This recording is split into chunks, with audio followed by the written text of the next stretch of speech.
Hello and welcome dear students. Myself Bandish Shah, your mathematics JEE mentor. Okay, so આજના લેક્ચરથી આપણે start કરીશું one of the most interesting chapter of maths JEE that is દ્વિપદી પ્રમેય. Okay, આ ચેપ્ટરની ખાસિયત એ છે કે આ ચેપ્ટરના કન્સેપ્ટ જેટલા તમારા સ્ટ્રોંગ હશે એટલા ક્વેશ્ચન્સ તમે ઇઝીલી સોલ્વ કરી શકશો. ઓકે, સો આ ચેપ્ટરમાં જેટલા પણ કન્સેપ્ટ આવ્યા છે JEEમાં સ્પેશિયલી બધા કન્સેપ્ટ આપણે આ લેક્ચરમાં ડિટેલમાં અને આના પછીના લેક્ચર્સમાં પણ ડિટેલમાં જોવાના છે. ઓકે, સો તમારું મેઇન ફોકસ આ ચેપ્ટરના કન્સેપ્ટ ઉપર હોવું જોઈએ, તો તમે આગળ જેટલા પણ ક્વેશ્ચન્સ તમને આપશે એ તમે ઇઝીલી સોલ્વ કરી શકશો. બરાબર? ઓકે, તો આજના લેક્ચરનું આ ટોપિકનું જે નામ છે અને ચેપ્ટરનું નામ શું છે તો દ્વિપદી પ્રમેય. તો આ ચેપ્ટર રિલેટેડ તમારા માઇન્ડમાં જે પણ કંઈ વસ્તુ તમને અત્યારે ખબર છે એ બધું સાઈડમાં રાખો અને હું જેટલું ભણાવું છું ને ખાલી એના પર જ ફોકસ કરો, કેમ કે હું બધી જ વસ્તુ ડિટેલમાં ભણાવવાનો છું. તમને ખબર હશે એ પણ વસ્તુ આવશે, તમને નહીં ખબર હોય એ પણ વસ્તુ અહીંયા આવી જશે. Okay, so just focus on vote ever I am going to teach you. Okay, ચલો. તો આ ચેપ્ટરનું નામ શું છે? દ્વિપદી પ્રમેય. તો આમાં જે પણ કોઈ પ્રમેય આપણે યુઝ કરવાના છે એ શેના માટે યુઝ કરવાના છે ફર્સ્ટ ઓફ ઓલ એ સમજો. આ જે પ્રમેય છે એનો યુઝ ક્યાં થવાનો છે? તો ફર્સ્ટ ઓફ ઓલ આગળ શું નામ છે? દ્વિપદી, એટલે કે બે પદ, એટલે બે પદ ઉપર જ આ પ્રમેય લાગશે. તો આ પ્રમેય એકચ્યુઅલી શું ફાઇન કરવા માટે આપણે યુઝ કરવાના છે? તો માની લો કે આપણી પાસે બે પદ છે એ અને બી, બરાબર? વચ્ચે પ્લસ હોઈ શકે યા તો માઇનસ હોઈ શકે, કોઈ પણ હોઈ શકે, બટ અત્યારે હું હાલ પૂરતું તમને સમજાવવા પૂરતું વચ્ચે પ્લસ રાખું છું. ઓકે, અને આ એ પ્લસ બીની તમને કોઈ પણ ઘાત પૂછે, કોઈ પણ ઘાત પૂછે, એ પ્લસ બીની ક્યુબ, એ પ્લસ બીનો 4 ઘાત, એ પ્લસ બીની 6 ઘાત, એ પ્લસ બીની 15 ઘાત, તો એનું સૂત્ર શું? બસ એ વસ્તુ સમજવા માટે આપણે દ્વિપદી પ્રમેયનો યુઝ કરવાનો છે. ઓકે, તો એ પ્લસ બીની એન ઘાતનું જે પણ કોઈ સૂત્ર છે એ સૂત્ર આવ્યું કઈ રીતે ને એ આપણે ડિટેલમાં જોવાનું છે અત્યારે, અને એ વસ્તુ સમજવી બહુ જ ઇમ્પોર્ટન્ટ છે.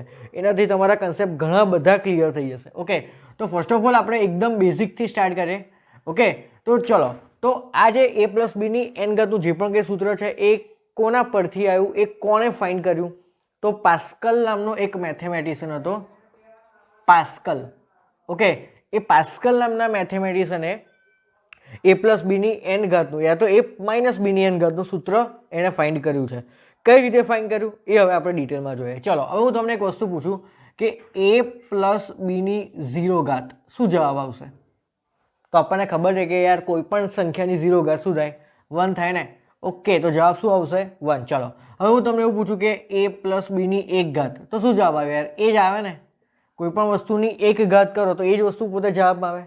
યસ. ચલો, હવે હું તમને એવું પૂછું છું કે યાર એ પ્લસ બીના હોલ સ્ક્વેરનું સૂત્ર શું? તો તમે ફટાક દઈને આન્સર આપશો કે સર એ સ્ક્વેર પ્લસ 2ab પ્લસ બી સ્ક્વેર. ક્લિયર આટલી વસ્તુ? ઓકે, સારું. હવે હું તમને આગળ એવું પૂછું છું કે એ પ્લસ બીનો હોલ ક્યુબ. હા, આવડે છે ને મને? બોલો શું આવે? તો આવશે અહીંયા એ ક્યુબ પ્લસ 3a સ્ક્વેર બી પ્લસ 3ab સ્ક્વેર પ્લસ બી ક્યુબ. આ ફોર્મ્યુલા આવશે. ચલો, હજુ પણ તમને આગળ કહું કે એ પ્લસ બીની 4 ઘાતની ફોર્મ્યુલા બનાવીને આપો તો તમે બનાવશો. કઈ રીતે બનાવશો? તો એ પ્લસ બીની 4 ઘાતને તમે કઈ રીતે લખશો? તો એ પ્લસ બીનો સ્ક્વેર અને એનો પણ સ્ક્વેર, પછી તમે પાછું અંદર જે એ પ્લસ બીનો સ્ક્વેર છે ને એનું વિસ્તરણ કરશો અને પાછું એનો સ્ક્વેર કરશો, એટલે કેટલું લાંબુ આવ્યું? ક્લિયર? ઓકે, તો આ જે દ્વિપદી પ્રમેય છે એનો મેઇનલી યુઝ તમે એ પ્લસ બીની 3 ઘાત સુધી તો તમે આન્સર લખી શકશો, બટ તમને કોઈ મોટી ઘાત પૂછે તો શું? રાઈટ? તો તમે ઇઝીલી આન્સર લખી શકો. બરાબર? એના માટે આપણે દ્વિપદી પ્રમેયનું સૂત્ર અવેલેબલ છે. તો એ આવ્યું કઈ રીતે? તો આ જેટલી વસ્તુ આપણે લખેલી છે ને મેઇનલી આ બંને, આ 3 ઉપર ફોકસ કરો, આ 3 ઉપર ફોકસ કરો. તો એક વસ્તુ તમે આમાં માર્ક શું કરી? તો જે ઘાત હોય ને જે ઘાત એના કરતાં એક વધારે નંબરના પદો તમને જવાબમાં મળશે. જો અહીંયા ઘાત કેટલી છે? 2, તો તમને 1, 2 ને 3 પદો મળે જવાબમાં. યસ. ચલો, અહીંયા કેટલી ઘાત છે? 3, તો તમને જવાબમાં કેટલા પદ મળે છે? 4. એક આ વસ્તુ ફોકસ કરી. હા, સેમ અહીંયા 1 ઘાત છે ને, તો જવાબમાં તમને કેટલા પદો મળ્યા? 2 પદો મળ્યા. એટલે જેટલી ઘાત હશે ને એના કરતાં એક વધારે તમારા પદો મળશે. તો એ પ્લસ બીની 4 ઘાતનું જો સૂત્ર હું બનાવીશ તો એમાં કેટલા પદ આવશે? 5. એ વસ્તુ ક્લિયર? અને બધા પદ વચ્ચે શું હશે? આવી રીતે પ્લસ હશે. એ પણ માર્ક કર્યું તમે. બરાબર? પ્લસ વાળી જો ફોર્મ્યુલા હોય તો એમાં બધું જ પ્લસ આવે, એટલે 1, 2, 3, 4 અને આ છેલ્લું 5, એટલે ટોટલ 5 પદ હશે એ પ્લસ બીની 4 ઘાતની ફોર્મ્યુલામાં. ચલો, આ એક વસ્તુ આપણે માર્ક કરી. નાઉ સેકન્ડ થિંગ કઈ? તો સેકન્ડ થિંગ તમે એ વસ્તુ માર્ક કરો કે અહીંયા એ અને બી છે સ્ટાર્ટિંગમાં અને એન્ડમાં બી છે અને એની 3 ઘાત છે ને, તો એ જ વસ્તુ સ્ટાર્ટિંગમાં અને લાસ્ટમાં તમને જોવા મળશે. તો જો એની 3 ઘાત અને બીની 3 ઘાત, સ્ટાર્ટિંગ અને એન્ડ એ જ છે. જો અહીંયા સ્ક્વેર છે ને, તો તમને સ્ટાર્ટિંગમાં દેખાશે એનો સ્ક્વેર અને લાસ્ટમાં દેખાશે તમને બીનો સ્ક્વેર. દેખાયું? ક્લિયર? ઓકે, અહીંયા એની 1 ઘાત છે અને લાસ્ટમાં છે બીની 1 ઘાત. ક્લિયર? તો યાર આની ફોર્મ્યુલામાં શું હશે સ્ટાર્ટિંગમાં? તો પહેલું પદ કયું છે તમારું? એની 4 ઘાત અને લાસ્ટ પદ કયું છે તમને? બીની 4 ઘાત. તો ધારો કે a પ્લસ બીની 5 ઘાતની ફોર્મ્યુલા કહું તો પહેલું પદ કયું હશે? એની 5 ઘાત અને બીજું લાસ્ટ પદ શું હશે? તો બીની 5 ઘાત. એક આ વસ્તુ માર્ક કરી. તો ટોટલ અત્યાર સુધીમાં આપણે 2 વસ્તુ માર્ક કરી. ક્લિયર? ચલો હવે ત્રીજી વસ્તુ શું માર્ક કરવાની છે તો એ ધ્યાનથી જોજો. ચલો હું આ પર્ટિક્યુલરલી આ ફોર્મ્યુલાની વાત કરું, આ રોની વાત કરું, તો આ રોમાં તમને એક વસ્તુ શું દેખાય છે? તો પહેલું પદ કયું છે? એની 3 ઘાત. પછી એની છે ને ઘાતો એક એક ઘટે છે. જો 1 ક્યુબ પરથી a સ્ક્વેર થયો, a સ્ક્વેર પરથી a થયો અને પછી તો એ ગાયબ થઈ ગયો. એટલે ઘાત એક એક તમારી કેવી થતી જાય છે? ઘટતી જાય છે. સેમ વે અહીંયા પણ એવું જ છે ને, પહેલા એનો સ્ક્વેર છે અને પછી a છે. ક્લિયર? ઓકે, તો અહીંયા પણ એવું જ થશે ને. અહીંયા એની 4 ઘાત છે તો અહીંયા કોણ આવશે યાર? 1 ક્યુબ નહીં આવે, પછી કોણ આવશે? a સ્ક્વેર આવશે અને પછી છેલ્લે કોણ આવશે? a. ચલો એની વાર્તા કરી. હવે બીની બી માર્ક કરો. ચલો બી ક્યાં આવે છે? તો બી પહેલા પદમાં તો છે જ નહીં, કેમ કે પહેલા પદમાં તો ખાલી પહેલું જે પદ છે એનો જ ક્યુબ આવે. તો બી ક્યાં આવે છે? તો બી ઓલવેઝ સેકન્ડ ટર્મથી સ્ટાર્ટ થાય, સેકન્ડ પદથી ઓલવેઝ બી પિક્ચરમાં આવે. તો બીની 1 ઘાત પછી બીની સ્ક્વેર થયો પછી બીનો ક્યુબ થયો, મતલબ બીની ઘાતનું શું થાય છે? બીની ઘાત એક એક વધે છે. ક્લિયર? જેમ એની ઘાત છે ને એક એક ઘટતી હતી ને, જો 4, 4 પરથી 3, 3 પરથી 2, 2 પરથી 1, એની ઘાત એક એક ઘટે છે, એમ બીની ઘાત એક એક વધે છે. આ એક વસ્તુ માર્ક કરો. બરાબર? અને બી કયા પદથી ઓલવેઝ આવે? તો બી સેકન્ડ પદથી ઓલવેઝ આવે. પહેલા પદમાં તો ખાલી એ જ હોય, તો અહીંયા બી લખું, પછી અહીંયા બીનો સ્ક્વેર આવશે અને અહીંયા બીનો ક્યુબ આવશે અને છેલ્લે આવશે બીની 4 ઘાત. જો વધીને એક એક ઘાત, 1, 2, 3 અને 4. ઓકે, ત્રીજી એક વસ્તુ, ચોથી એક વસ્તુ માર્ક કરો. તો ટોટલ ઘાત કેટલી છે? અહીંયા 3. તો 1, 2, 3, 4, ચારે 4 પદમાં તમે ટોટલ ઘાત કરશો ને તો પણ તમને 3 જ મળશે. જો અહીંયા ટોટલ ઘાત 3, અહીંયા ટોટલ ઘાત 3, અહીંયા જો તો a સ્ક્વેર અને બીની કેટલી ઘાત છે? 1. તો 2 ને 1 કેટલા થાય? 3. અહીંયા એની 1 ઘાત અને બીનો સ્ક્વેર એટલે 2 ને 1 કેટલા થઈ ગયા? 3 થયા. બરાબર? સેમ અહીંયા પણ માર્ક કરો તો 4 ઘાત છે અહીંયા, પછી આ 3 ને 1 4 કહેવાય, આ 2 ને 2 4 કહેવાય, પછી 1 ને 3 4 થાય અને 4. એટલે તમે જે પણ ઘાતનું વિસ્તરણ કરો છો એ વિસ્તરણમાં આવનારા દરેકે દરેક પદની ટોટલ ઘાત એ લેફ્ટ હેન્ડ સાઈડમાં જે ઘાત છે ને એના ઇક્વલ થશે. બસ આટલી 4 વસ્તુ માર્ક કરવાની છે. શું માર્ક કરી? હજુ ફોર્મ્યુલા બની નથી, હજુ મેઇન વસ્તુ હવે બાકી છે કે જેના માટે પાસ્કલે બહુ મહેનત કરી હતી. ઓકે, તો પહેલું શું વસ્તુ માર્ક કરી એના પર થોડું રિવિઝન કરી લઈએ. તો જે ઘાત છે એના કરતાં એક વધારે નંબરના પદો તમારા જવાબમાં આવશે. આ એક વસ્તુ માર્ક કરી. સારું, બીજી વસ્તુ શું? તો એની ઘાત છે, મતલબ કે જે સ્ટાર્ટિંગ અને જે એન્ડ, બરાબર, જે નંબરો છે એ ક્યાં આવશે? ફર્સ્ટ અને લાસ્ટ પોઝિશન ઉપર આવશે. તો a પ્લસ બીની 5 ઘાત હોય તો પહેલું પદ એની 5 ઘાત અને લાસ્ટ પદ હશે બીનું 5 ઘાત. બરાબર? ત્રીજી વસ્તુ શું માર્ક કરી? તો એની ઘાત છે ને ઓલવેઝ એક એક ઘટે છે અને બીની ઘાતમાં શું થાય? તો બીની ઘાત ઓલવેઝ એક એક વધે છે, પણ બી ક્યાંથી સ્ટાર્ટ કરવાનું મૂકવાનું? ઓલવેઝ સેકન્ડ પદથી બી મૂકવાનું સ્ટાર્ટ કરવાનું અને એની એક એક ઘાત વધારતા જવાનું. ક્લિયર? આટલી વસ્તુ. અને ચોથી વસ્તુ તમે શું માર્ક કરી? તો જે વિસ્તરણ હોય, જે ઘાતનું વિસ્તરણ હોય એ વિસ્તરણમાં આવનારા દરેકે દરેક પદોની ટોટલ ઘાત 3 ને 1, 2 ને 2, 1 ને 3, એટલે કે ટોટલ ઘાત તમારી જે ઓરિજિનલ ઘાત છે લેફ્ટ હેન્ડ સાઈડમાં એને ઇક્વલ જ હશે. આ 4 વસ્તુ તમે માર્ક કરી. સારું, હવે મેઇન વસ્તુ શું બાકી રહી? તો આ જે બધા સહગુણકો જે લખવાના છે ને, જો તો આનો સહગુણક કોણ? 1, આનો સહગુણક 3, આનો સહગુણક 3, આનો સહગુણક કોણ છે? 1. તો એ સહગુણકો લખવાના બાકી રહ્યા છે. રાઈટ? એટલે આનો સહગુણક તો ઓલવેઝ એક જ હશે. જો તો આનો સહગુણક તો ઓલવેઝ એક જ હશે, બટ જે વચ્ચેના જે પદો છે ને, પહેલું અને છેલ્લું, એના સિવાયના જે બધા પદો બચ્યા ને એ પદમાં એ અને બી તો આપણે લખી કાઢ્યા, બટ એની જોડે જે સહગુણક ગુણેલા છે ને, 3, 3 છે, અહીંયા 2 છે, એ સહગુણક શોધવા માટે જ પાસ્કલે બહુ મહેનત કરી. એ મહેનત આપણે અહીંયા હું તમને શોર્ટ વેમાં સમજાવી દઉં છું કે એ લોકોએ જે સહગુણકો છે એ લાયા કેમના. તો ધ્યાનથી જોજો. હું તમને એક ટ્રાયેંગલ બનાવું છું. પાસ્કલે શું કર્યું? તો આ જે સહગુણકો છે ને, બરાબર, એણે પણ મારી જેવી જ મહેનત સ્ટાર્ટિંગથી કરી હતી. જો પહેલા કોણ દેખાય છે? 1 દેખાય છે. જો તો આ રોમાં પહેલા કોણ દેખાય છે? 1. તો 1 એણે લખ્યો. પછી કોણ દેખાય છે? એણે શું કર્યું? એક સહગુણકોથી બનતો ત્રિકોણ બનાવ્યો. બરાબર? તો પહેલા કોણ છે? 1. પછી આ જે ફોર્મ્યુલા છે ને એમાં એ અને બીનો સહગુણક કોણ છે 1 અને 1. તો એને થોડીક ત્રિકોણાકાર પેટર્નમાં એણે આ સહગુણકો મૂક્યા. બરાબર. હવે કોણ છે સહગુણકો? તો 1, 2 અને 1. ક્લિયર? હું એ અને બી ના સહગુણકો લખું છું ખાલી અહીંયા. ઓકે, તો અહીંયા શું આવશે? તો અહીંયા આવશે અગેન 1, 2 અને અહીંયા 1. આ રીતે ત્રિકોણાકાર પેટર્નમાં એણે મૂકવાનું ચાલુ કર્યા. પછી કોણ છે જુઓ તો 1, 3, 3, 1. તો અહીંયા શું આવશે? 1, 3, 3 અને 1. બસ આટલે સુધી મને ખબર છે. હવે આના સહગુણકો શું હશે ને એના માટેની પેટર્ન આપણે અહીંયાથી ઓબ્ઝર્વ કરવાની છે. તો તમે દરેકે જો આ પહેલી રો ધ્યાનથી જોજો, આ પહેલી રો, પછી આ છે આપણી બીજી રો, આ છે આપણી ત્રીજી રો અને આ છે આપણી ચોથી રો. ઓકે, હવે ચારે ચાર રોમાં તમને એક કોમન વસ્તુ એવી દેખાય છે કે એન્ડ સ્ટાર્ટિંગ પોઈન્ટ અને એન્ડ પોઈન્ટ ઓલવેઝ 1 આવે. સ્ટાર્ટિંગ પોઈન્ટ અને એન્ડ પોઈન્ટમાં ઓલવેઝ કોણ આવે? 1. બરાબર. તો હવે ધારો કે હું આ જે 4 ઘાત છે, બરાબર, 4 ઘાત, એની જો મારે રો બનાવી હોય તો પણ એમાં સ્ટાર્ટિંગ પોઈન્ટ મારો કયો હશે? સ્ટાર્ટિંગ પોઈન્ટ કયો હશે? 1 હશે અને એન્ડ પોઈન્ટ પણ મારો કોણ હશે? 1. ક્લિયર? ઓકે, હવે વચ્ચેનાની વાર્તા શું? તો ધારો કે ચલો આ જે રો છે ને સેકન્ડ રો અને થર્ડ રો, એમાં વચ્ચે કોણ છે? 1. આ સોરી 2. તો આ 2 કઈ રીતે આવશે? તો એની ઉપર જે બે પદો છે ને એ બંનેનો સરવાળો. આ બંનેનો શું કર્યું એ લોકોએ? સરવાળો. તો 1 અને 1 શું થાય? 2. સારું. હવે આ 3 કઈ રીતે આવશે? તો એની ઉપર કોણ છે ક્રોસમાં? આ 1 અને 2. 1 અને 2 નો સરવાળો કેટલો થાય? 3. બરાબર. પછી આ 3 છે ને એની ઉપર કોણ છે? 2 અને 1. તો આ બંનેના સરવાળાથી કોણ આવે? પાછું 3 આવે. તો આ રીતે તમારે પેટર્ન ઓબ્ઝર્વ કરવાની છે. તો આ બંનેની વચ્ચે કોણ આવશે? તો આ બંનેનો જે સરવાળો હશે 4 એ અહીંયા આવશે. પછી 3 અને 3 6, 3 અને 1 4 અને છેલ્લે 1 તો છે જ આપણી જોડે અવેલેબલ. ક્લિયર? તો આ કોના સહગુણકો આવ્યો? તો a પ્લસ બીની 4 ઘાતના જે વિસ્તરણ હશે એના સહગુણકો આવ્યા. બરાબર. તો એની 4 ઘાતનો 1 આ રહ્યો. હવે અહીંયા કોણ આવશે? 4a cube b. પછી અહીંયા કોણ આવશે? 6a square b square. અને અહીંયા કોણ આવશે? 4 આવશે અને અહીંયા છેલ્લે બીની 1 ઘાત. ક્લિયર? તો આ રીતે તમારે પેટર્ન ઓબ્ઝર્વ કરવાની છે. બરાબર. ચલો હવે આગળ 5 ઘાત માટે વાર્તા કરું તો સ્ટાર્ટિંગ પોઈન્ટ અને એન્ડ પોઈન્ટ તો અગેન મારો એક જ હશે. પણ અહીંયા શું હશે? તો 4 અને 5, 1 નો સરવાળો 5, 6 અને 4 નો સરવાળો 10, 10 ને 4 14. બરાબર. સોરી 6 અને 4 10 થશે. ઓકે, હા બરાબર. અને અહીંયા 4 ને 1 આવશે 5 અને છેલ્લે આવશે આપણો 1.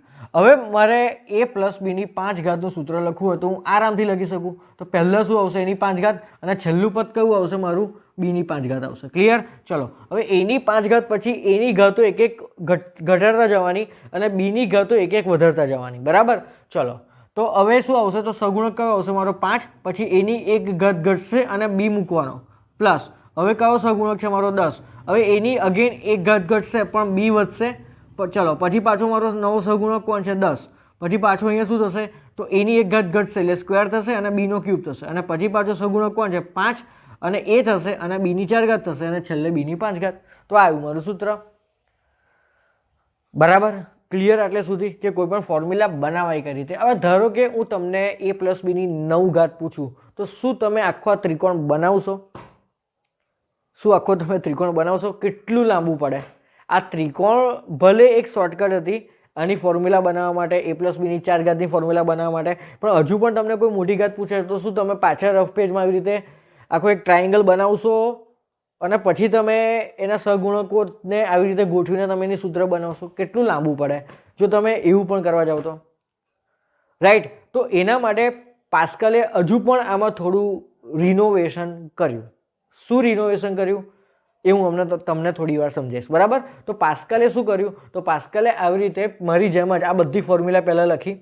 બરાબર. પછી એમાં જે બધા ટર્મ્સ આવે છે ને, આ બધા ટર્મ્સ, એમાં એ અને બીની એ લોકોએ ઘાત ઓબ્ઝર્વ કરી કે ઘાત કેવી રીતે આવે છે, બીની ઘાત કેવી રીતે આવે છે, ટોટલ કેટલા પદો મળે છે. આજે મેં તમને 4 વસ્તુ જે 4 પોઈન્ટ ઇમ્પોર્ટન્ટ પોઈન્ટ્સ બતાવ્યા ને, 4 પેટર્ન ઓબ્ઝર્વ કરાવી, એ પેટર્ન એણે પોતે ઓબ્ઝર્વ કરી. પછી એણે શું કર્યું? તો આ સહગુણકોને આવી રીતે ત્રિકોણાકાર શેપમાં ગોઠવીને એણે બધી ફોર્મ્યુલા બનાવવાની ચાલુ કરી. તો એણે આ ત્રિકોણને શું નામ આપ્યું? તો પાસ્કલ્સ ટ્રાયેંગલ. શું કહેવાય એને? પાસ્કલ્સ ટ્રાયેંગલ. તો આ જે દ્વિપદી પ્રમેય છે ને આપણો a પ્લસ બીની n ઘાત વાળો, ઓકે, એ કોણે શોધ્યું? પાસ્કલે. કઈ રીતે શોધ્યું? તો આ બધી ફોર્મ્યુલાના જે સહગુણકો છે, આ બધા પદના જે સહગુણકો છે એને ત્રિકોણાકાર શેપમાં, ટ્રાયેંગ્યુલર શેપમાં લખીને એણે આવી રીતના પેટર્ન ઓબ્ઝર્વ કરી અને પછી જે વસ્તુ આખી બનીને આવી એને શું કહેવાય? પાસ્કલ્સ ટ્રાયેંગલ. ક્લિયર? ચલો હવે એક ઇમ્પોર્ટન્ટ વસ્તુ હું તમને થોડી વારમાં સમજાવું છું. એ પહેલાં આટલી વસ્તુ વિડીયો પોઝ કરીને તમે તમારી લેંગ્વેજમાં લખી લેજો. ઓકે સ્ટુડન્ટ્સ, તો મેં તમને હમણાં કીધું એ રીતે તમે પાસ્કલ્સ ટ્રાયેંગલની આ જે ટ્રાયેંગલ દોરેલો છે એનો યુઝ કરીને તમે a+b ની 5 ઘાત યા તો 6 ઘાત યા તો 7 ઘાત સુધી, બરાબર, તમે આવી રીતે ટ્રાયેંગલ ડ્રો કરીને આગળ તમે આવી રીતે સરવાળા કરીને વચ્ચે કયા નંબર્સ આવશે એનો ઉપયોગ કરીને તમે એનું સૂત્ર લખી શકો છો. પણ આ એક બહુ લોંગ મેથડ છે, બરાબર. તમને ધારો કે a+b ની 10 ઘાત 11 ઘાતનું સૂત્ર લખવાનું કહું તો શું તમે આવી રીતે ટ્રાયેંગલ ડ્રો કરવા બેસો એવરી ટાઈમ? ના. તો પાસ્કલે હજુ પણ થોડુંક શોર્ટ બને એના માટે મસ્ત આમાં રિનોવેશન કર્યું, બરાબર. તો આ રિનોવેશન શું છે ને એ સમજવા માટે આપણે એક નાનો ટોપિક શીખવો પડશે. એ ટોપિકનું નામ છે NCR. એ ટોપિકનું નામ શું છે? NCR. ભલે તમને આનો મિનિંગ ખબર હોય, આનું સૂત્ર ખબર હોય તો પણ અહીંયા જોજો, હું તમને હજુ પણ ડિટેલમાં સમજાવીશ વોટ ઇઝ NCR, એનો પ્રેક્ટિકલ મિનિંગ શું છે અને એનો આમાં યુઝ કઈ રીતે થાય છે. ક્લિયર? તો ધ્યાનથી સમજો NCR નો મિનિંગ શું થાય છે. ઓકે, તો NCR નો પ્રેક્ટિકલ મિનિંગ શું છે? તો n અલગ અલગ વસ્તુઓમાંથી r વસ્તુઓની પસંદગી. NCR નો પ્રેક્ટિકલ મિનિંગ આવો થાય કે n અલગ અલગ વસ્તુઓમાંથી r વસ્તુઓની પસંદગીના પ્રકાર, બરાબર. તો એ તમે કેટલી રીતે કરી શકો? તો તમે એ NCR રીતે કરી શકો છો. જો હવે હું તમને એક વસ્તુ સમજાવું કે માની લો કે મારી જોડે 5 અલગ અલગ વસ્તુ પડી છે અને એમાંથી તમને હું કોઈ પણ 2 વસ્તુ પસંદ કરવાની કહું છું, તો તમે કેટલી રીતે કરી શકો? એનો આન્સર સૂત્રથી ફાઇન્ડ કરવા માટે NCR નું યુઝ થાય છે. તો NCR નો તમને મિનિંગ ખબર પડી. n શું છે? તો અવેલેબલ વસ્તુ, જેટલી ટોટલ વસ્તુ આપણી જોડે પડી હોય ને એ ટોટલ અવેલેબલ વસ્તુઓને શું કહેવાય? n કહેવાય. અને એ અવેલેબલ વસ્તુઓમાંથી આપણે જેટલી વસ્તુઓને પસંદ કરવાની છે ને એને r કહેવાય. ઓકે, તો એ કેટલી રીતે પસંદગી થઈ શકે, બરાબર. ઓકે, એના માટે આપણે NCR ના સૂત્રનો ઉપયોગ કરીએ છીએ. ક્લિયર આટલી વસ્તુ? તો આ જે C છે ને, n, C અને r, તો n ને ક્યાં લખવાનો? તો C થી જસ્ટ લેફ્ટ અને ઉપર લખવાનો, અને r ને ક્યાં લખવાનો? C થી જસ્ટ રાઈટ અને નીચે લખવાનો. તો આ રીતે NCR લખાય. અધરવાઇઝ બીજી મેથડ આવી પણ છે NCR લખવાની, આ રીતે. તમે આ રીતે પણ NCR લખી શકો છો. ક્લિયર? ઓકે, એક બીજી વસ્તુ, તો આનું સૂત્ર શું છે? તો NCR નું સૂત્ર આવું છે ભાઈ. NCR નું સૂત્ર શું છે? તો n factorial upon n minus r factorial into r factorial. હવે આ શું આવ્યું નવું? ફેક્ટોરિયલ. ફેક્ટોરિયલ શું છે? તો ફેક્ટોરિયલની નિશાની આવી છે. આને શું કહેવાય? ફેક્ટોરિયલ. અને શું વંચાય? ફેક્ટોરિયલ, બરાબર. તો n ફેક્ટોરિયલ. ઓકે, આ n ફેક્ટોરિયલ, નીચે r ફેક્ટોરિયલ લખેલા છે અને n માઇનસ r ફેક્ટોરિયલ છે. હવે તમારામાંથી કદાચ કોઈને ફેક્ટોરિયલ શું છે ના ખબર હોય તો તમને સમજાવું.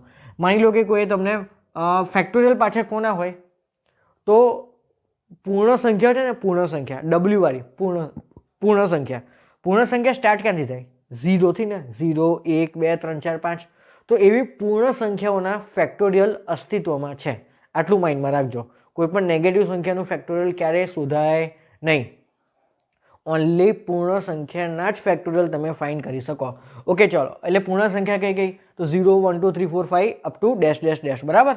તો ધારો કે તમને કોઈએ 5 ફેક્ટોરિયલ પૂછ્યું, તો 5 ફેક્ટોરિયલની કિંમત કેમની શોધવાની? તો 5 ગુણ્યા 4. તો તમારે શું કરવાનું? તો 5 ગુણ્યા 4 ગુણ્યા 3 ગુણ્યા 2 ગુણ્યા 1, બરાબર. તો જે સંખ્યાનું ફેક્ટોરિયલ પૂછ્યું હોય ને એ સંખ્યાથી સ્ટાર્ટ કરવાનું અને એક એક ઘટાડીને છેક ક્યાં સુધી જવાનું? એક એક ઘટાડીને છેક ક્યાં સુધી જવાનું? 1 સુધી.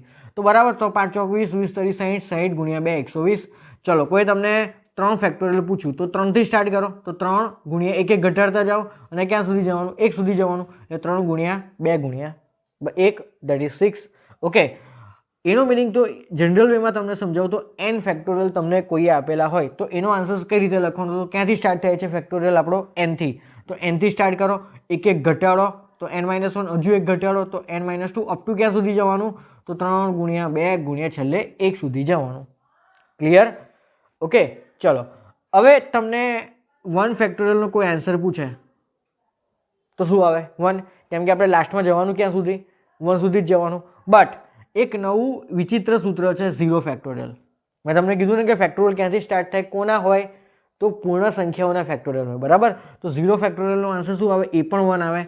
આ થોડું વિચિત્ર છે સમજવા માટે, બટ તો તમારે ડાયરેક્ટલી યાદ રાખવાનું છે કે 0 ફેક્ટોરિયલ કેટલા થાય? ઓલવેઝ 1 થાય. ક્લિયર આટલી વસ્તુ? ઓકે. હવે ફેક્ટોરિયલ માટેની એક તમને મસ્ત ઇમ્પોર્ટન્ટ વસ્તુ બતાવું, જે કદાચ ઓછા છોકરાઓને ખબર હોય, ઓછા સ્ટુડન્ટ્સને ખબર હોય, બટ બહુ જ કામની વસ્તુ છે. આના જેટલી ઇમ્પોર્ટન્ટ વસ્તુ કોઈ જ નહીં. ઓકે, તો ધ્યાનથી સમજજો હું શું સમજાવું છું તમને ફેક્ટોરિયલમાં. તો ધારો કે કોઈએ 7 ફેક્ટોરિયલ પૂછ્યું તો તમે શું લખશો? 7, 6, 5, 4, 3, 2, 1. કેટલું લાંબુ થયું? ઓકે, હવે આ જ વસ્તુ છે ને, શું એને હું આવી રીતે લખી શકું? 7 ગુણ્યા 6 ગુણ્યા 5 ગુણ્યા 4 ગુણ્યા 3 ગુણ્યા 2 ગુણ્યા 1 સુધી જવાને બદલે શું હું આને શોર્ટમાં રીતે લખી શકું? 7 ગુણ્યા 6 ગુણ્યા 5 ફેક્ટોરિયલ. હા, કેમ કે 5 ફેક્ટોરિયલ પોતે શું છે? વિચારો, 5 ફેક્ટોરિયલ પોતે શું છે? તો 5 ગુણ્યા 4 ગુણ્યા 3 ગુણ્યા 2 ગુણ્યા 1 જ ને. તો આ 5 ફેક્ટોરિયલની જગ્યાએ પાછું શું લખી શકું? 5 ગુણ્યા 4 ગુણ્યા 3 ગુણ્યા 2 ગુણ્યા 1. બરાબર. તો એને આવી રીતે શોર્ટમાં લખી શકું. સારું, હવે આને આ રીતે પણ લખી શકાય ને, 7 ગુણ્યા 6 ફેક્ટોરિયલ. આજે આખી લાંબી જે આ વસ્તુ છે ને, એને શોર્ટમાં 7 × 6 ફેક્ટોરિયલ પણ લખી શકાય. પણ લખી શકાય, બરાબર. કેમ કે 6 ફેક્ટોરિયલ પોતે શું છે? તો દેટ ઇઝ 6 × 5 × 4 × 3 × 2 × 1. ક્લિયર? સારું, ચાલો. હવે તો કોઈ તમને 9 ફેક્ટોરિયલ લખવાનું કીધું તો તમે 9 ફેક્ટોરિયલ 9 ગુણ્યા 8 ગુણ્યા 7 ફેક્ટોરિયલ પણ લખી શકો છો ને. કેમ કે 7 ફેક્ટોરિયલ પોતે શું છે? તો 7 ગુણ્યા 6 ગુણ્યા 5 ગુણ્યા 4 ગુણ્યા 3 ગુણ્યા 2 ગુણ્યા 1. તો તમે આવી રીતે શોર્ટમાં પણ એને લખી શકો છો, બટ તમારે જ્યાં સ્ટોપ થવું હોય ને ત્યાં શું કરી દેવાનું? ફેક્ટોરિયલ મૂકી દેવાનું. આ વસ્તુ યાદ રાખજો. તમારે જ્યાં સ્ટોપ થવું હોય ને એની પાછળ શું મૂકી દેવાનું? ફેક્ટોરિયલ. ધારો કે 10 ફેક્ટોરિયલ છે તો તમે એને 10 × 9 ફેક્ટોરિયલ પણ લખી શકો છો. અધરવાઇઝ તમે એને 10 × 9 × 8 ફેક્ટોરિયલ પણ લખી શકો છો. ઓકે, ચલો. હવે ધારો કે કોઈ તમને આવું પૂછ્યું કે 10 ફેક્ટોરિયલ અપોન 7 ફેક્ટોરિયલની કિંમત શોધો, તો તમે શું કરશો? શું તમે ઉપર 10 ગુણ્યા 9 ગુણ્યા 8 ગુણ્યા 7 ગુણ્યા 6 ગુણ્યા 5 ગુણ્યા 4 ગુણ્યા 3 ગુણ્યા 2 ગુણ્યા 1 ભાગ્યા 7 ગુણ્યા 6 ગુણ્યા અપ ટુ 1 સુધી આટલું લાંબુ કરશો? તમે ગાંડા કહેવાય, એવું ના કરાય. તો શું કરવાનું? મેં તમને અહીંયા જે શીખવાડ્યું ને એ કામ અહીંયા કરવાનું. આમાં સૌથી મોટું કોણ છે? 10. અને સૌથી નાનું કોણ છે? 7. તો 10 ને 7માં ફેરવવાના. કેમ કે તમે એવરી ટાઈમ એક નંબર ઘટાડો છો ને, બરાબર. તો 10 ફેક્ટોરિયલ તમે ક્યાં સુધી લખશો? તો 10 ગુણ્યા 9 ગુણ્યા 8 ગુણ્યા 7 ફેક્ટોરિયલ સુધી જ લખશો. કેમ કે નીચે ઓલરેડી 7 ફેક્ટોરિયલ અવેલેબલ છે. તો આ બંને કેન્સલ થશે. તો શું આન્સર આવશે? 9 × 8 = 72. 72 ગુણ્યા 10 દેટ ઇઝ 720. તો આવી ગયો આપણો સીધો આન્સર. અધરવાઇઝ તમે કેટલું લાંબુ વિચારો? 10 ગુણ્યા 9 ગુણ્યા છેક 1 સુધી જાઓ અને નીચે પણ 7 ગુણ્યા 6 ગુણ્યા 5 ગુણ્યા 1 સુધી જાઓ. એટલું લાંબુ નહીં કરવાનું. જે મોટું હોય ને એને નાનામાં કન્વર્ટ કરી દેવાનું આ રીતે અને કેન્સલ કરી દેવાનું. તો સીધો આન્સર આવી ગયો. ઓકે, તો આ વસ્તુ તમે શોર્ટમાં ઇઝીલી કરી શકો એટલે મેં તમને આ વસ્તુ સમજાવી. Okay, so I hope what is factorial એ તમને ક્લિયર થઈ ગયું હશે. ચલો, હવે પાછા આવો એનસીઆર ઉપર. તો એનસીઆરનો મિનિંગ શું હતો? તો n અલગ અલગ વસ્તુમાંથી તમે આ વસ્તુ કેટલી રીતે પસંદ કરી શકો છો એ શોધવા માટેનું આ સૂત્ર છે. ક્લિયર? તો સૂત્ર શું છે? તો જે ઉપર n છે ને એનો ફેક્ટોરિયલ, નીચે શું છે?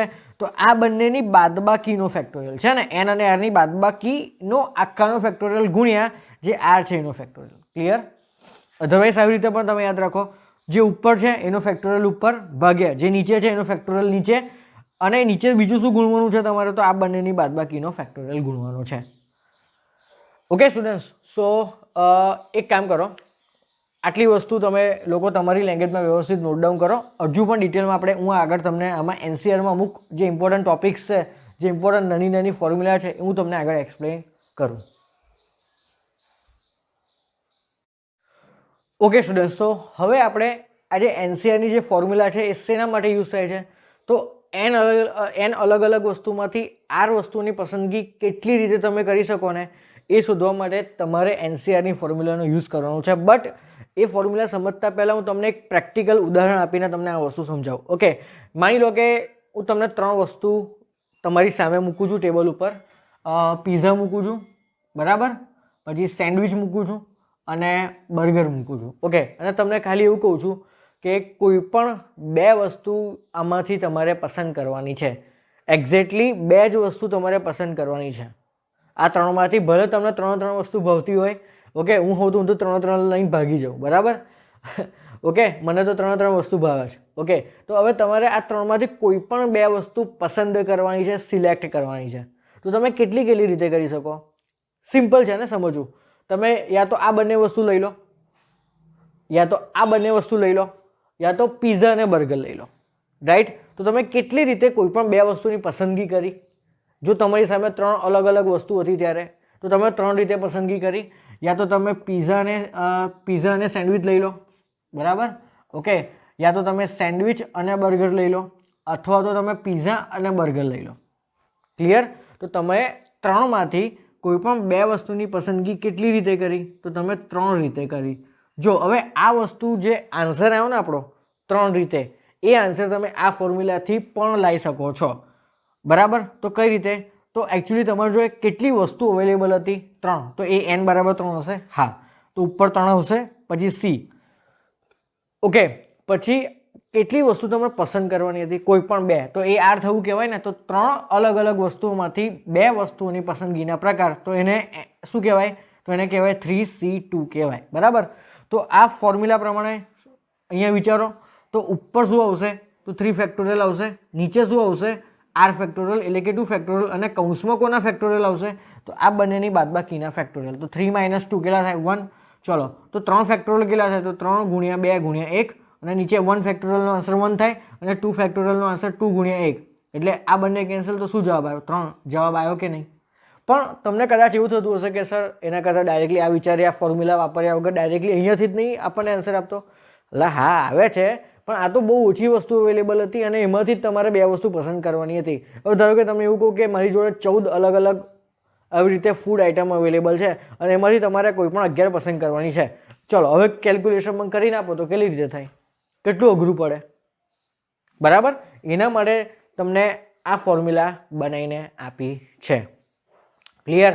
ચલો, હવે ધારો કે આમાં ચોથી એક આઈટમ ઉમેરી દઈએ, પીઝા, સેન્ડવિચ, બર્ગર અને ચલો ચાઇનીઝ, ઓકે, મંચુરિયન. ચલો, મંચુરિયન ઉમેરી દઈએ આપણે, બરાબર, ઓકે. અને આમાંથી તમને કોઈ પણ બે જ વસ્તુની પસંદગી કરવાની કીધી.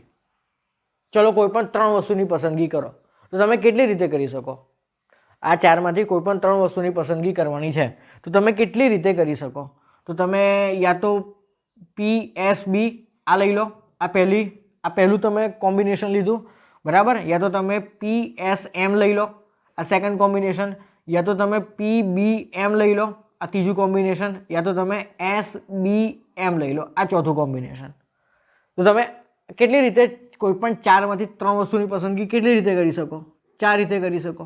તો આ વસ્તુ તો ઓછી અવેલેબલ વસ્તુ છે ને. ધારો કે 15 વસ્તુ અવેલેબલ હોય તમારી સામે અને કોઈ પણ તમે 10 વસ્તુ પસંદ કરવાની કહે તો તમે આવી રીતે ફટાફટ આન્સર ના લઈ શકો. એ ટાઈમે તમારે ફોર્મ્યુલાનો યુઝ કરવો પડે, બરાબર. તો આ વસ્તુ આપણે ફોર્મ્યુલાથી જોઈ છે તો જોઈએ. ચલો, કેટલી વસ્તુ અવેલેબલ છે? 4. એમાંથી મારે કેટલી વસ્તુની પસંદગી કરવાની છે? 3. તો 4C3 કહેવાય. તો સૂત્ર શું? તો ઉપર 4 ફેક્ટોરિયલ, નીચે 3 ફેક્ટોરિયલ અને આ બંનેની બાદબાકીનો ફેક્ટોરિયલ. તો બેઝિકલી 4 ફેક્ટોરિયલને તમે કઈ રીતે લખી શકો? તો 4 × 3 ફેક્ટોરિયલ લખી શકો. હમણાં તમને નીચે સમજાવ્યું હતું ને, ઓકે. અને નીચે ઓલરેડી કોણ અવેલેબલ છે? 3 ફેક્ટોરિયલ. આ તો 1 જ છે, તો આ કેન્સલ. તો શું જવાબ આવે? 4. અને 4 તો આવી ગયો જવાબ. ક્લિયર? તો n તમારી સામે અલગ વસ્તુ અવેલેબલ છે, એમાંથી કોઈ પણ r વસ્તુની પસંદગી તમે NCR રીતે કરી શકો. NCR એટલે આટલા રીતે કરી શકો. આ શું છે? NCRનું સૂત્ર. સારું, હવે થોડી n અને r ની ડિટેલમાં ચર્ચા કરીએ. તો તમારી સામે n અલગ વસ્તુ પડેલી છે, બરાબર, ઓકે. અને એમાંથી તમારે r વસ્તુની પસંદગી કરવાની છે. તો હવે પ્રેક્ટિકલી વિચારો, તમે એવું પણ પોસિબલ છે ને કે n જેટલી વસ્તુ અવેલેબલ છે તો n માંથી દરેકે દરેક આપણે ઉઠાઈ લઈએ.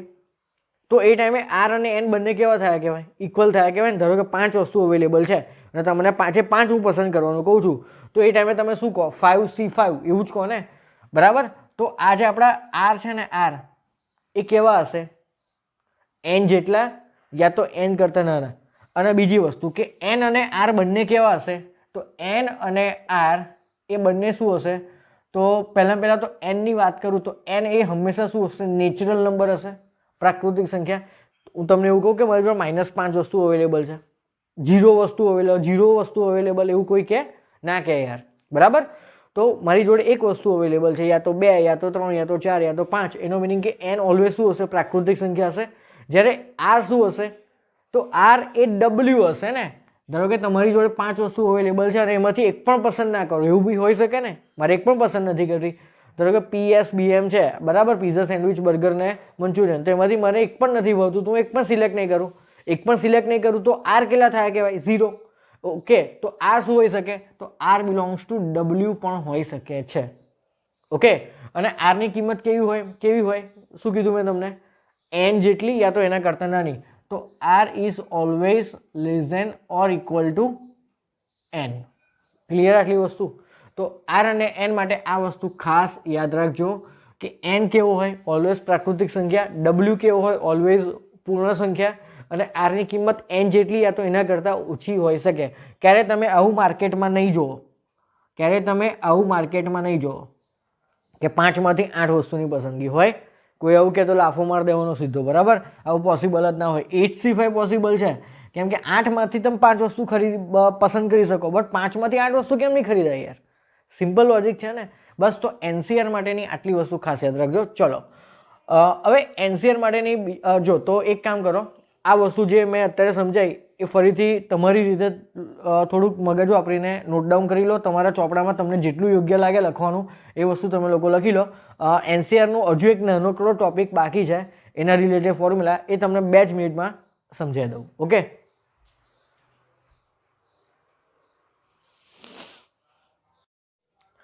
ઓકે સ્ટુડન્ટ્સ, તો હવે NCRની આપણે 4 થી 5 નાની ફોર્મ્યુલા જોવાની છે. તો ફર્સ્ટ ફોર્મ્યુલા છે NCN બરાબર કેટલા? બરાબર. સેકન્ડ ફોર્મ્યુલા છે NC1 બરાબર કેટલા? ઓકે. થર્ડ ફોર્મ્યુલા છે NC0 બરાબર કેટલા? બરાબર. ઓકે, ચલો આ 3 વસ્તુ આપણે પહેલાં જોઈએ. તો લગભગ તમને ખબર હશે, પણ આનો પ્રેક્ટિકલ મિનિંગ શું ને એ કદાચ તમને નહીં ખબર હોય. તમને સીધો આનો આન્સર મે બી ખબર હશે. તો શાંતિથી સાંભળજો. તો NCN, પહેલી ફોર્મ્યુલા જો, NCN.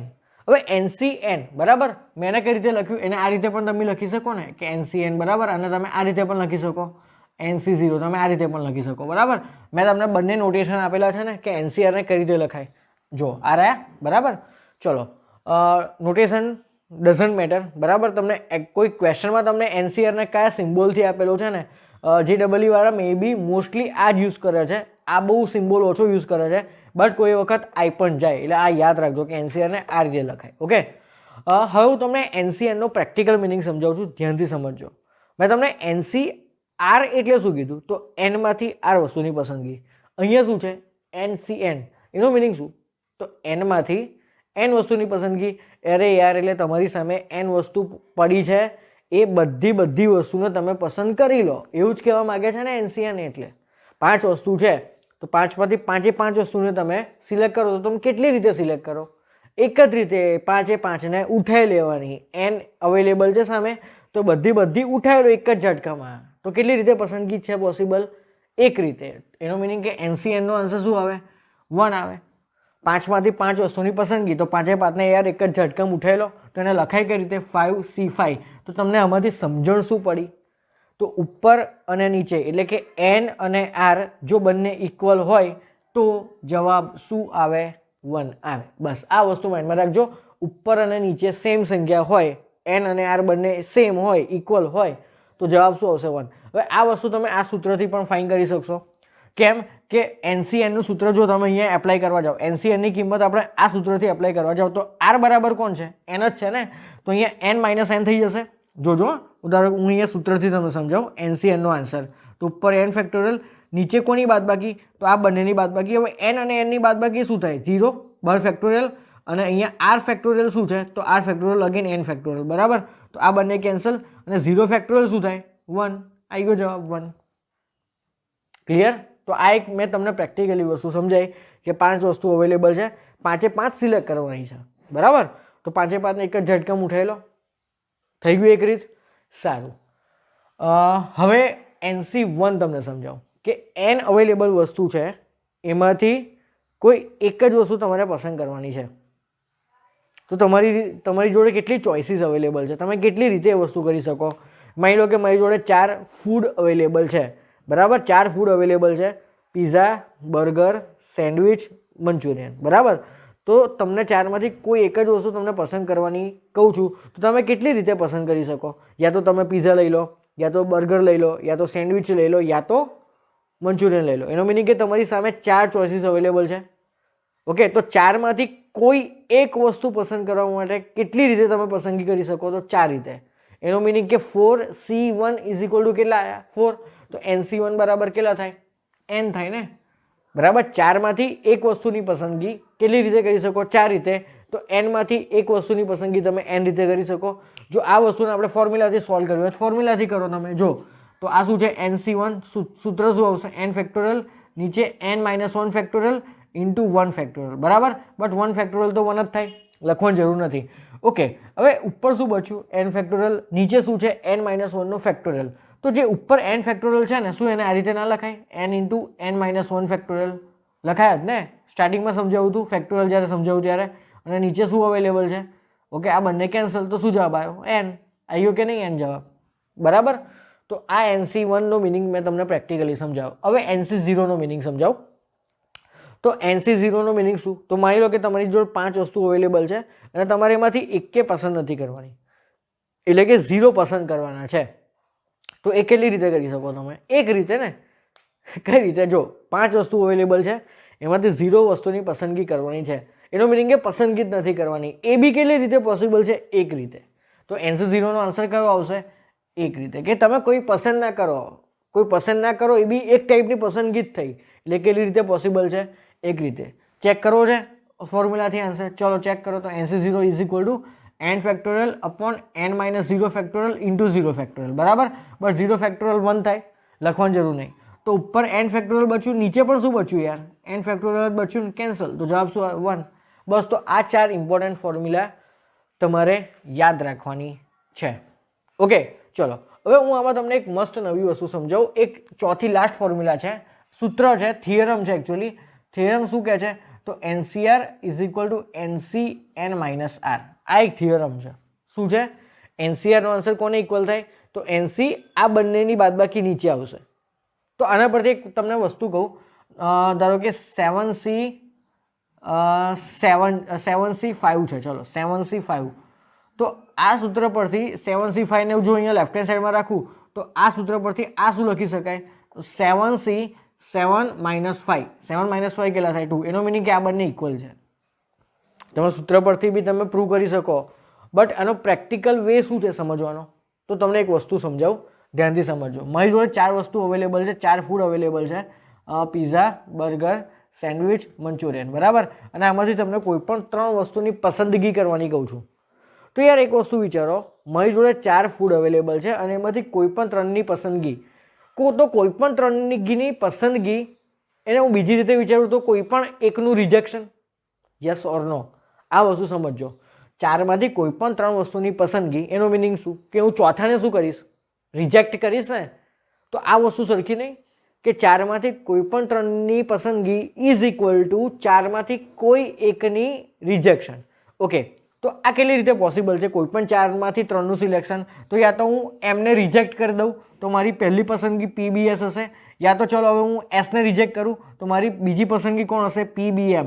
હવે ધારો કે હું બીને રિજેક્ટ કરું તો મારી ત્રીજી પસંદગી કઈ હશે? PSM. અને માની લો કે હું પીને રિજેક્ટ કરું તો મારી ચોથી પસંદગી કોણ હશે? BSM. તો મેં તમને પ્રેક્ટિકલી શું શીખવાડ્યું? તો 4માંથી કોઈ પણ 3ની પસંદગી ઇટ મીન્સ ચોથાનું રિજેક્શન. યા તો કોઈ એકને તમે રિજેક્ટ કરો યા તો કોઈ 3ને સિલેક્ટ કરો, બંનેનો મિનિંગ સેમ થાય છે. આ વસ્તુ સમજ્યા તમે? ઓકે, હવે આ જે વસ્તુ હતી, કેટલી વસ્તુ હતી? 4. એમાંથી મારે કેટલી વસ્તુની પસંદગી કરવાની હતી? 3ની. તો શું હું આને આ રીતે વિચારી શકું? તો 4માંથી કોઈ પણ 3ની પસંદગી એટલે 4માંથી કોઈ પણ એકનું રિજેક્શન. હવે મારે કોનું રિજેક્શન કરવું એના માટે એ પાર્ટીને સિલેક્ટ તો કરવી પડશે ને પહેલાં. જો મેં પહેલાં શું કર્યું? PBS કઈ રીતે લખ્યા? તો PBSને સિલેક્ટ કરવા માટે મેં એમને શું કર્યો? એમને રિજેક્ટ કર્યો. એમને રિજેક્ટ કરવા માટે મારે પહેલાં એમને સિલેક્ટ તો કરવું પડશે ને, પછી એને ઉચકીને હું રિજેક્ટ કરીશ. એનો મિનિંગ કે 4માંથી કોઈ પણ 3 વસ્તુની પસંદગી નો જ મિનિંગ ઇક્વલ કોને છે? તો 4માંથી કોઈ એક વસ્તુનું રિજેક્શન. એ રિજેક્ટ કરવા માટે યાર એ પાર્ટીને મારે પહેલાં સિલેક્ટ તો કરવું ને, કે ચલો મેં પહેલાં એમને સિલેક્ટ કરી રિજેક્ટ કરવા માટે. તો હવે આ વસ્તુ શું છે?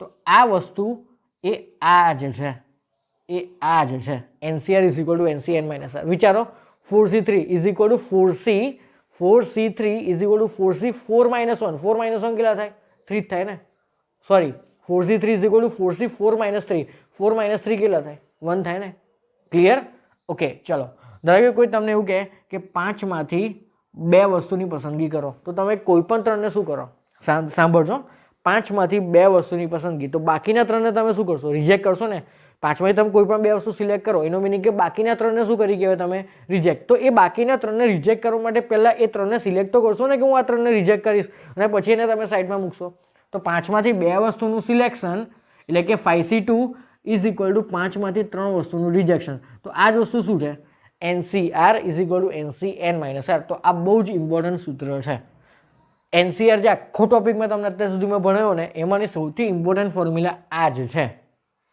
ક્લિયર આટલી વસ્તુ ઓકે એટલે ધારો કે કોઈ તમને 7c5 નું કેલ્ક્યુલેશન કરવાનું કે તો તમે 7c5 ને 7c2 લખો અને પછી એને સોલ્વ કરો કેમ કે 7c5 નું કેલ્ક્યુલેશન એ 7c2 ના કેલ્ક્યુલેશન કરતાં થોડું લાંબુ છે ધેટ્સ વાય ક્લિયર તો આ 4 ઇમ્પોર્ટન્ટ ફોર્મ્યુલા તમે લોકો બહુ જ વ્યવસ્થિત રીતે અલગ કલરની પેનથી તમારા ચોપડામાં નોટ કરી લેજો ઓકે સો વિડીયો પોઝ કરીને આ બધી વસ્તુ નોટ ડાઉન કરી લો ઓકે સ્ટુડન્ટ્સ તો હવે તમને છે ને એનસીઆરમાં એક મસ્ત વસ્તુ શીખવાડું તમારા આમથી લગભગ બહુ ઓછાને આવડતી હશે તો એનસીઆરની જે સૂત્ર છે ને બરાબર એનું ફાસ્ટ કેલ્ક્યુલેશન કેમનું કરાય ને ફાસ્ટ કેલ્ક્યુલેશન બરાબર એ તમને હું અત્યારે સમજાવું બરાબર એકદમ ધ્યાન આપજો આવડી જશે ફાસ્ટ કેલ્ક્યુલેટ કેમનું કરવાનું તો માની લો કે કોઈ તમને 7c5 પૂછે છે 7c5 પૂછે છે તો 7c5 ને તમે એનસીઆરનું જે સૂત્ર છે ને કયું સૂત્ર છે તો NCR is equal to n factorial upon n minus r factorial into r factorial તો તમે પહેલાં આનાથી સોલ્વ કરવાનું સ્ટાર્ટ કરશો તો શું કરશો તમે હું તમને તમારી મેથડ કહું છું પછી એને ફાસ્ટ રીતે કેમની કેલ્ક્યુલેટ કરાય ને એ તમને સમજાવું તો આ સૂત્ર વાપરો ચલો અહીંયા તો શું થશે ઉપર 7 ફેક્ટોરિયલ નીચે n અને r ની બાદબાકી એટલે 7 અને 5 ની બાદબાકી કેટલી થાય 2 ફેક્ટોરિયલ અને ઇન્ટુ શું થશે અહીંયા 5 ફેક્ટોરિયલ બરાબર ચલો પછી ઉપર તમે શું લખશો તો 7 ગુણ્યા 6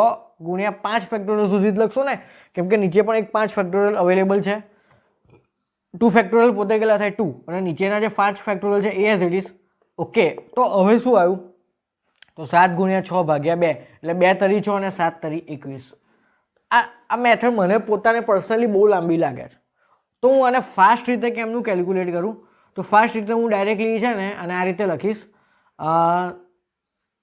7 ગુણ્યા 6 ભાગ્યા 2 બસ આવી ગયો મારો સીધો આન્સર એટલે 2 તરી 6 તરી 21 વચ્ચેનું આ સ્ટેપ કરવાની કોઈ જરૂર નથી ડાયરેક્ટલી હું અહીંયાથી મારા આન્સર ઉપર જ આવ્યો કેમનું તો ધ્યાનથી સાંભળજો ચલો હું આ ઉદાહરણ પર આવતા પહેલાં હું તમને બીજું એક ઉદાહરણ આપું ધારો કે કોઈ તમને 6c2 પૂછે છે 6c2નો આન્સર લાવો 6c2નો આન્સર લાવો તો શું કરવાનું ધ્યાનથી સાંભળજો તો નીચે કોણ અવેલેબલ છે 2 તો નીચે 2 છે ને તો ઉપર 2 સંખ્યાઓનો ગુણાકાર હોવો જોઈએ આવું યાદ રાખજો ઉપર શું હોવું જોઈએ 2 સંખ્યાનો ગુણાકાર તો કઈ 2 સંખ્યા તો ઉપર કોણ દેખાય છે 6 તો 6 અને એનાથી 1 ઘટાડો એટલે 5 થાય તો ઉપર 2 સંખ્યાનો ગુણાકાર થઈ ગયો અને જે નીચે છે ને એનો ફેક્ટોરિયલ તો 2 નો ફેક્ટોરિયલ કેટલો થાય 2 તો આ 2 તરી 6 અને 5 તરી 15 બસ તો આવી ગયો સીધો આન્સર બીજો એક એક્ઝામ્પલ લઉં બરાબર ધારો કે કોઈ તમને 5c3 પૂછે છે 5c3 ઓકે તો નીચે કેટલા નંબર છે નીચે 3 લખેલો છે તો ઉપર 3 વસ્તુઓનો ગુણાકાર હોય કઈ કઈ 3 વસ્તુ તો 5 તો 5 થી સ્ટાર્ટ કરો તો 5 ગુણ્યા 4 ગુણ્યા 3 અને નીચે 3 છે તો એનો ફેક્ટોરિયલ લખવાનો તો 3 ફેક્ટોરિયલ કેટલા થાય તો 3 ગુણ્યા 2 એટલે 6 બરાબર તો આ 3 3 કેન્સલ 2 દુ 4 5 દુ 10 સીધું આ રીતે કેલ્ક્યુલેટ કરવાનું ઓકે ચલો કોઈ તમને ધારો કે 8c3 પૂછે છે તો નીચે કેટલા છે 3 તો ઉપર 3 સંખ્યાઓનો ગુણાકાર આવશે એ 3 સંખ્યા કઈ કઈ હશે તો 8 થી સ્ટાર્ટ કરો એક એક ઘટાડો અને નીચે 3 નો ફેક્ટોરિયલ કેટલો થાય 6 થાય 6 6 કેન્સલ 8 7 56 સીધું આ રીતે કેલ્ક્યુલેટ કરવાનું ક્લિયર ચલો આ ક્વેશ્ચન પર પાછા આવો તો 7c5 છે તો 7c5 ને આ સૂત્ર પ્રમાણે બીજું શું લખી શકાય આ સૂત્ર પ્રમાણે 7 માઇનસ 5 એટલે કે 7c2 પણ લખી શકાય ને એનો મીનિંગ કે 7c5 નો આન્સર અને 7c2 નો આન્સર બંને સેમ છે તો 7c5 ને આ રીતે શોધવા કરતાં 7c2 ને જ હું ડાયરેક્ટ કેલ્ક્યુલેટ કરું તો વિચારો તો 7c2 નીચે કેટલા નંબર છે 2 તો ઉપર 2 સંખ્યાઓનો ગુણાકાર અને નીચે 2 નો ફેક્ટોરિયલ કેટલો થાય 2 આવી ગયો ને જવાબ 2 તરી 6, 7 તરી 21. અને જો હું 7C5 કેલ્ક્યુલેટ કરો તો નીચે 5 છે તો ઉપર 5 આંકડા મારે લખવા પડત, એટલે મજૂરી થાત ને. તો એનો મીનિંગ મેં શું કર્યું, તો 7C5 ને 7C2માં કન્વર્ટ કર્યો અને પછી એને આપણી આ શોર્ટકટથી સોલ્વ કર્યો. ચલો એક એવું કોપી આ ટાઈપનો જો હું તમને એક્ઝામ્પલ લઈને બતાવું, તો ધારો કે કોઈ તમને 8C6 પૂછે તો તમે શોર્ટકટ શું વાપરશો, તો નીચે યાર 6 છે ને, તો ઉપર તમારે 6 આખા લાંબા આંકડા લખવા પડશે, એ મજૂરીનું કામ. બટ આ સૂત્ર પ્રમાણે વિચારો તો 8C6 કોને ઇક્વલ કહેવાય, તો 8C6 is equal to 8C2. હવે 8C2 સોલ્વ કરવું ઇઝી છે, કેમ કે ઉપર મારે ખાલી હવે 2 જ આંકડા લખવા પડશે. તો ઉપર શું થશે, 8 × 7 અને નીચે 2 ના ફેક્ટોરિયલ 2, તો 2 ચોક 8 ને 7 ચોક 28 છે. સિમ્પલ. તો આ સૂત્ર તમારે ઘણી બધી વખત સોલ્વ કરવું પડશે કે જ્યારે નીચે કોઈ મોટો આંકડો હશે ત્યારે, બરાબર. ઓકે, કોઈ ધારો કે તમને 9C7 પૂછે તો શું ઉપર તમે 7 અલગ અલગ સંખ્યાનો ગુણાકાર કરશો, લાંબુ પડે ને. તો NC7 તમે આ સૂત્રથી પહેલાં વિચારો તો શું કહેવાય, એને કહેવાય NC2. તો હવે ઉપર તો ઇઝી છે ને, 9 × 8 ભાગ્યા 2, તો 9 ચોક 36 જવાબ આવે છે. Easy calculation. તો આ ફાસ્ટ કેલ્ક્યુલેશન તમારે હવે ફટાફટ આ રીતે કરવાનું છે. આ સૂત્રનો હવે ઉપયોગ કરવાનો નથી. ક્લિયર? ચલો ફરીથી એક છેલ્લું એક્ઝામ્પલ બતાવી દઉં. 11C3 તો નીચે 3 છે ને, તો ઉપર 3 આંકડા લખવાના આવી રીતે. ઓકે, અને નીચે શું આવશે, તો 3 ફેક્ટોરિયલ એટલે 3 × 2 બરાબર, 2 × 5 10 અને 3 તરી 9 બરાબર. ઓકે, અને તમારે 11 × 5 55 × 3 કરી દેવાના બરાબર. તો આ આવ્યો આપણો સીધું ફાસ્ટ કેલ્ક્યુલેશન. તો આ જે સૂત્ર છે ને, n factorial upon n - r factorial into r factorial, એનો હવે આવી નાની નાની ગણતરી કરવા માટે કરવાનો નથી. ઓકે, સો આઈ હોપ તમને NCRનો જે કન્સેપ્ટ છે એ કદાચ તમને ઓલરેડી આવડતું હશે જ્યારે મેં તમને સમજાવ્યું પહેલાં, બટ મારા સમજાવ્યા પછી આઈ હોપ તમને ઘણી બધી નવી વસ્તુ શીખવા મળી હશે. આ ચેપ્ટર કોઈ પાનના ગલ્લાવાળો બી જો મારી જોડે ભણે ને તો એને મસ્ત આવડી જાય. એ રીતનું મેં તમને એકદમ ઝીરોથી બોટમથી લઈને છેક ઇન્ફિનિટી સુધી તમને હું લઈ ગયો છું આ ચેપ્ટરમાં. ઓકે, સો આ ચેપ્ટરને હજુ પણ કહું છું કે બેઝિક કન્સેપ્ટ જેટલા તમારા સ્ટ્રોંગ હશે એટલું ક્વેશ્ચન સોલ્વ કરવામાં ઇઝી પડશે. જો મેં તમને આ બધી વસ્તુ ના સમજાવી હોત પ્રેક્ટિકલી તો શું તમે આ વસ્તુને આમ કન્વર્ટ કરી શકાત, ખાલી સીધી ફોર્મ્યુલા આપી હોત તો. બટ ફોર્મ્યુલાને પણ સમજવી જરૂરી છે કે આ ફોર્મ્યુલા કેમની આવી, બરાબર. તો એનમાંથી આર વસ્તુની પસંદગી એટલે બાકીની વસ્તુઓની રિજેક્શન જ થયું ને. 5માંથી 2 વસ્તુની પસંદગી, તો તમે બાકીના શું કરો છો, 3ને રિજેક્ટ કરો છો. તો 5C2 = 5C3 થશે. ઓકે, સો એ પરથી આપણે આ ફોર્મ્યુલા બનાવી NCR = NCn - r. Okay, so I hope આટલે સુધી તમને બહુ સરસ ખબર પડી હશે. હવે આપણે પાછા ક્યાં જઈશું, તો આપણે પહેલાં પાસ્કલનો ટ્રાયેંગલ જે અધૂરો હતો ને, જે એને રિનોવેશન કરવાનું બાકી હતું, હવે એ રિનોવેશન પર પાછા જઈશું. અને આ જે NCR વાળો જે ટોપિક હતો ને એનો યુઝ હવે ત્યાં કરીશું, એને થોડું રિનોવેટ કરવા માટે. ઓકે, સો આ જે વસ્તુ છે ફાસ્ટ કેલ્ક્યુલેશન વાળી અને આ 4 ફોર્મ્યુલા એ વ્યવસ્થિત રીતે તમારી નોટબુકમાં નોટ ડાઉન કરી લો. અને આ ટાઈપના ક્વેશ્ચન્સ છે ને તમે હજુ બીજા 5 જાતે બનાવો, આવા 11C3 બરાબર, 8C4 એ રીતે તમે જાતે બનાવીને બીજા 4-5 નાના નાના ક્વેશ્ચન સોલ્વ કરી લો તો તમને મસ્ત પ્રેક્ટિસ થઈ જશે. ઓકે, સો વિડીયો પોઝ કરીને બધી વસ્તુ વ્યવસ્થિત નોટ ડાઉન કરી લો. ઓકે સ્ટુડન્ટ, સો હવે થોડી વાર પહેલાં આપણે જ્યારે NCRનો ટોપિક મેં તમને સ્ટાર્ટ કર્યો એ પહેલાં જસ્ટ આપણે પાસ્કલ્સ ટ્રાયેંગલ ભણી ગયા હતા. ઓકે, તો પાસ્કલ્સ આપણે આ ટ્રાયેંગલ જોયો હતો. હવે આમાં ખામી શું હતી, તો ધારો કે મારે a + b ની 5 ઘાતનું સૂત્ર બનાવવું હોય તો મારે આટલો તો ટ્રાયેંગલ બેઝિકલી મારે મિનિમમ આટલો ટ્રાયેંગલ તો ડ્રો કરવો પડે. હવે ધારો કે કોઈ મને a + b ની 15 ઘાતનું સૂત્ર પૂછ્યું તો શું 14 સુધીનો આટલો લાંબો ટ્રાયેંગલ ડ્રો કરીશ? ના. તો એના માટે એણે NCRનો યુઝ કરીને આમાં થોડાક ચેન્જીસ કર્યા. તો કઈ રીતે કર્યા ને એ હું તમને સમજાવું છું. તો ધારો કે ચલો હું આ સ્ક્વેરથી સ્ટાર્ટ કરું. હું સ્ક્વેરની આ જે રો છે ને એના આ સહગુણક છે. આ સ્ક્વેરની જે સૂત્ર છે ને a² + 2ab + b², એના આ સહગુણકો છે. એટલે a² નો સહગુણક 1 કહેવાય, 2ab નો સહગુણક 2 કહેવાય અને b² નો સહગુણક 1. સેમ વે a + b નો હોલ ક્યુબનું સૂત્ર શું હતું, તો a³ + 3a² + 3ab² + b³, એના આ સહગુણક છે, બરાબર. તો પર્ટિક્યુલરલી જો હું આ રોની વાત કરું a + b ના હોલ સ્ક્વેરની, તો એના જે સહગુણકો છે ને, તો પાસ્કલે આ જે સહગુણકો જે મેં 1 to 1 લખેલા છે ને એને NCના ફોર્મમાં કન્વર્ટ કરીને લખ્યા.